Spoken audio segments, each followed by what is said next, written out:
প্রথমেই ক্ষমা চাইনি, আমার দেরি হয়ে গেছে এবং মানে এটা আমার এইটা আমি কিছু করার নেই। আমি শুনেছি যে আমার ডেলিভারিও লেট হয়েছিল, তো সেই সেই লেটটা হয়তো আমার সাথে হয়ে গেছে। তো যাই হোক, তো হ্যাঁ মানে দুলালদার সাথে 5 বছর কিনা জানি না, মনে নেই, তবে এটা অনেক বছর আগেই আমিও শুনেছিলাম। তখন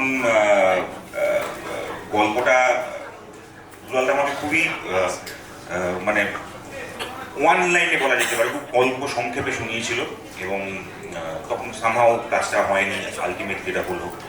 এবং আলটিমেটলি যে কাস্টের সাথে হচ্ছে সেই প্রত্যেকটা মানুষই আমার খুব প্রিয়, সবার সাথে কাজ করেছি এবং অনির্বাণদা, ঋত্বিকদা, খুবই প্রিয় অভিনেতা ঈশার সাথে আমার মানে সব যত কাজ হয় সব থেকে বেশি কাজ ঈশার সাথেই। অর্জুনের সাথেও আমার কাজ হয়েছে, প্রথমবার কাজ হবে কুণালদার সাথে।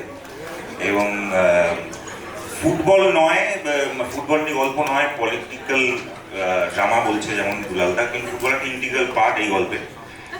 তো আমার এটা ভালো লাগছে এখানে বসে যে আমার পাশে যে মানুষটি বসে আছে সেই মানুষটি ফ্যান, সে একজন ফুটবলার এবং ছোটবেলা থেকে তার খেলা দেখে বড় হয়েছি।